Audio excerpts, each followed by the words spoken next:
Hello everybody, it's Robert Earl out here at the Eco Ranch in Far West, Texas, and we're trying our best to get to part 6 on the guest bedroom wall build, but had some other stuff come up that I thought would be an interesting video, so I'm going to do this video because I thought it'd be of interest. So, you might wonder, why am I standing in this horrible mess all around me?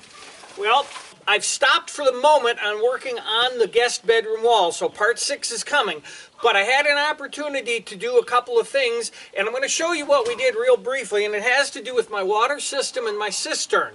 Now, if you've done any construction, you all know that it's like dominoes. You got one thing that's got to be done before you can do something else, before you can do something else, to knock the whole domino chain down. So here's where we have to start, and I'll show you why. I had 2 water tanks here behind me. If you've watched any of our other videos, we had the 2 water tanks. And although they're not ugly, I don't really like water tanks out behind your house. So I wanted to get rid of that look. And I also have a need here. Our place is 72 feet this way and 90 feet that way. So it's an L shape.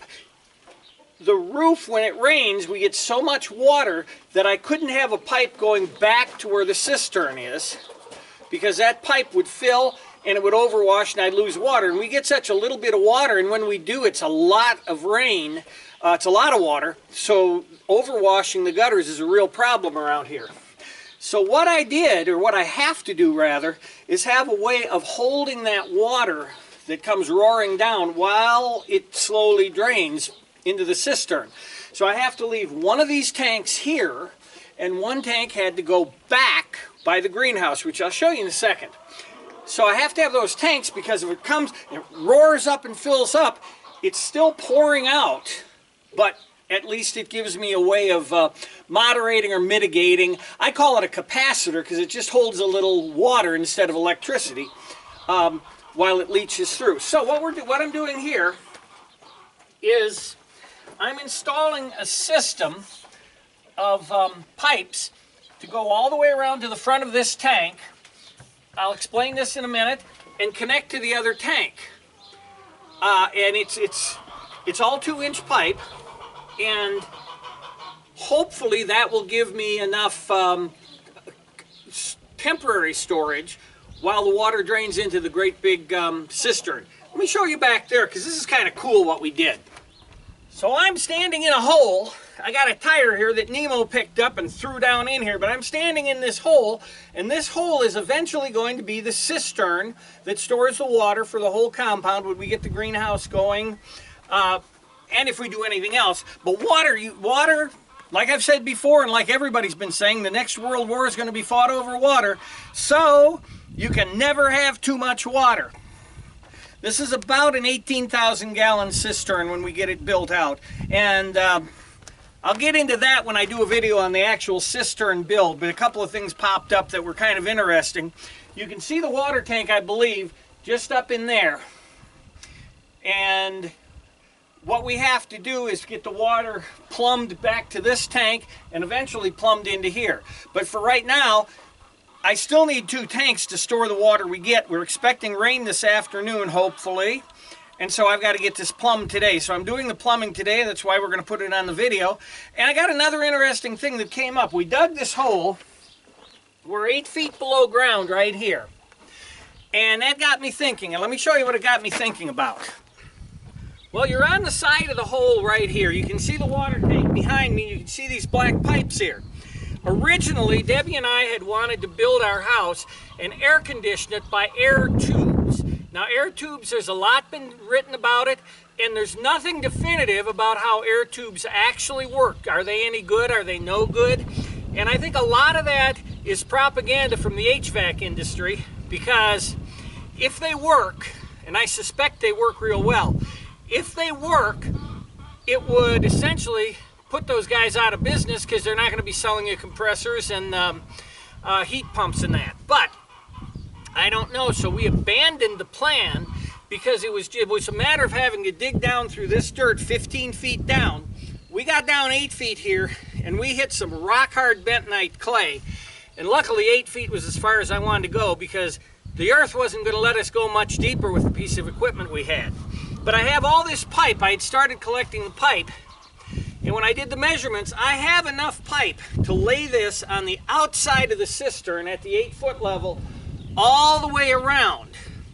So ideally, if I take air from the top of the greenhouse with a suction, with a fan blowing it through from the top of the greenhouse down to the bottom here underground, 8 feet underground, all the way around, and it's about 100 feet, and then bring it up where we can blow it back into the greenhouse, we may get it cool enough to at least keep that temperature down. The magic number I want to stay under is 95 in this greenhouse, and I've got several ways we're doing it, but I thought I'd point this out. We bury these in the ground and blow air through it. Then the other things I'm going to do are going to take this pre-chilled air, however chilled it is, and then cool it further. But that was just one of the cool things that came up as we dug this thing down. I thought I'd show you. Now let me get back to the plumbing. Back to the messy hole in the ground with the dog in the face. Hole in the ground, dog in the face, roosters crowing. Such is my life. So what I've done, this tank and the tank that I just showed you are pretty much in a straight line. The straight line is right here between them. So one's on this side, the other one's on this side of that line. Underground, it's about 70 feet, and underground I have a 2-inch line that I buried when I was doing the initial sewer drain for the house. So I buried this line there too. This is a freshwater line. It's, like I said, it's 2 inches. It just goes between the two. Now, on this end here, it comes out here and it's going to wrap around to the front and just connect to the front in a way that I can bury it underground, so when we do get those few cold nights that we get every winter, I don't have to worry about the line freezing, because the line will be all underground. This here was something kind of cool that I wanted to show everyone. I want to leave about 2,000 gallons of water in this tank. For one reason, because you don't want it to blow away. If it has no water in it and a big windstorm comes up, it can blow away or at least move. So I want to keep water in here. The one in the back is in the greenhouse. It doesn't matter if it's got water in it or not, because it's it's inside the greenhouse and it's not blowing away anywhere. So this system here, I only had to put on this one. The way I keep 2,000 gallons in there is I have the water will come out, or can come out, come around to this assembly here. Now, if this valve is thrown like this, which is where it'll be most of the time, the water will come here. Water always seeks its own level. So and you can compare my hand to the level of the tank. As the water in the tank fills up and fills up, it'll fill up here, fill up here. This is around 2,000, 1,800 to 2,000 gallons right in here. So when the water in the tank gets up to this level, it'll overflow here, come back down around the side and drain to the rear tank. Again, water finds its own level, so in the rear tank, when it gets up to 18,000, they'll be equalized, and then if we get, or 1,800 rather, they'll be equalized. Well, then if we go over 1,800, they both just rise together at the same time. Now, if I know we've got a rainstorm coming and I happen to be here and I want to dump all 2,000 gallons, I just throw the valve, which these damn valves are hard. Throw the valve, and all the water from there will start to come through and eventually end up in the cistern. So this is one way of controlling the water. I don't want this tank to ever be full, because I always want this tank to be available to take that rushing water that pours in and store it while it comes through the 2-inch pipe. There is no pressure. This is all a gravity system, so the gravity to run the 70 feet, it's going to run a little slowly. So that's what we're doing here, and it's simple valving in the front and valving in the back. I'll get back and show you the rest of it when we finished it. Well, folks, I didn't tell you there was going to be a little bit of comedy involved here, but there is. Here's the problem. The water tank has a valve on it. The valve is set for 1/2 inch, which is all I ran initially because it was supposed to be a temporary line. This is the permanent line. It's a 2-inch line. But that means I have to remove this valve assembly, take it out, and put this one in, the 2-inch. Now, I've got to take that out. And I have no way of stopping the water from pouring out here. So this is a comedy. If I don't do this correctly, he's going to help. If I don't do this correctly, I'm going to get splashed like crazy. Now, I did do it one time before when the tank was nearly full and the water shot out. I lost about 5 gallons of water, but I switched them real easily. But this is Roberts you're talking about. I choke on air. I stub my toe when there's nothing to stub it on. So we never know what's going to happen. That's why I'm filming this. Now, 2 things here. First of all, we're going to do it right now because I am really low on water. I mean, this rain that's coming, we're saying, oh, please, we got to have rain because we're really, really low on water. I'll bet we don't have 1,200 gallons here, which is just unbelievably low. So that's why it's a good thing we're doing it now. There isn't quite as much pressure from the weight of the water. It's still going to rush out because that's a 2-inch hole. But here's the other thing. If you're ever considering doing this, I heard something that they do in the oil field, and that's that they'll take like a sandbag almost, and they'll fill a bag with something rather heavy and stick it down there right next to, on the inside, right next to the intake. Now, when you remove this, and of course the water is going to rush out, the suction sucks that bag up tight against the intake. It sucks it against the intake and stops the flow, or at least takes it down quite a bit. And in that case, you know, you don't lose very much water, or in this case, oil. Now, I'm not doing that here because we're so low on water, but here we go. We're going to take this, I'm going to take this thing off. You can see it's going to spray my crotch. I changed my shoes into some nasty shoes because they may get wet, or nothing will happen. Shall we see? Ah.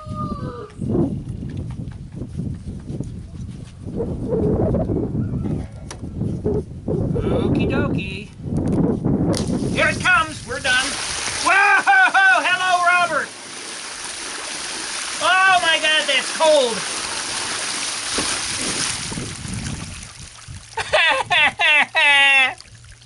We lost more than 5 gallons that time. Okay, so what we're looking for right now, this is on. We're looking to see if there's a leak. There is no leak. This is set where I want it. And we'll continue from there once I get into some dry clothes and dry shoes. Well, the job's done, and I'm real happy with it. I've tested it, and it works. There's no leaks. That's the important thing, no leaks. But the wind came up. That storm's nearly on us. I hope. You know, out here we expect a storm, and sometimes it never comes. We had a 90% chance of rain and didn't get a drop one time. So we're hoping for rain because we're so low on water. But I'm going to get behind the camera and just show you the last little bits we did. And so, of course, right here you see what I had showed you earlier. That valve is off. Now, if I want to fill the tank up with what I've got, I just open that valve. So we come around here, which is around to the front of the tank. Now, I can't turn this tank. Of course, it would have been easier if I could have turned the tank. But that's the valve you saw that got me all wet. And then this is just a temporary connection to our water supply right now until we get the cistern operational. So let's go in the back and I'll show you what I did with the back tank. Okay, so now for reference, from the window just to the right of the window is where this pipe comes underground. It's about 2.5 feet underground all the way here. Right there, this is the duck pond. I know the wind is making noise. Comes to the pipe here, which makes a 90. Now the pipe comes up to the new tank, and I've got it plumbed in there. Right now I've got it capped where it would go into the cistern, but when we've finished the cistern, it just runs into the cistern. And there you have it. That's the completed job. I'm going to backfill it and show you the backfill, and that is the end.